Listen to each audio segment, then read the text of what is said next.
আজকে যে খাবারগুলো রান্না করেছি প্রত্যেকটাই আমার মায়ের পছন্দের। আমার মা খুবই সাদামাটা সিম্পল মানুষ ছিল। এরকম সাধারণ খাবারগুলো তিনি খুবই তৃপ্তি নিয়ে খেতেন। মাকে হারিয়ে ফেলেছি অনেকটা দিন হয়ে গেল। দেখা হয় না, কথা হয় না, তবে স্মৃতিগুলো এখনো জীবন্ত। মা-মেয়ের সম্পর্ক বোধহয় এমনই হয়।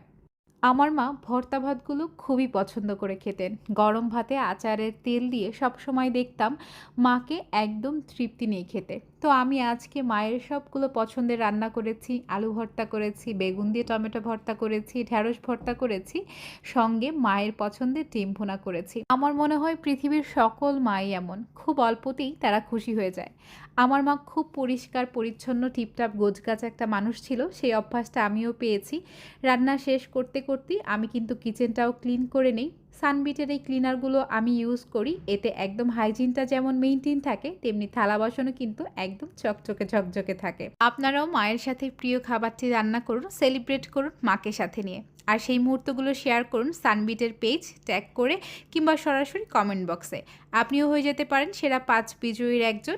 সানবিটের পক্ষ থেকে জিতে নিতে পারেন মাকে কক্সবাজারে ৫ তারকা মানের সি পার্ল রিসোর্টে ২ দিন ১ রাত আনন্দময় কিছু মুহূর্ত উপহার দেওয়ার সুযোগ। আর হ্যাঁ, ক্যাম্পেইনটি চলবে ১১ থেকে ২৫ মে পর্যন্ত। পৃথিবীর সকল মা ভালো থাকুক, সুস্থ থাকুক, আনন্দে থাকুক।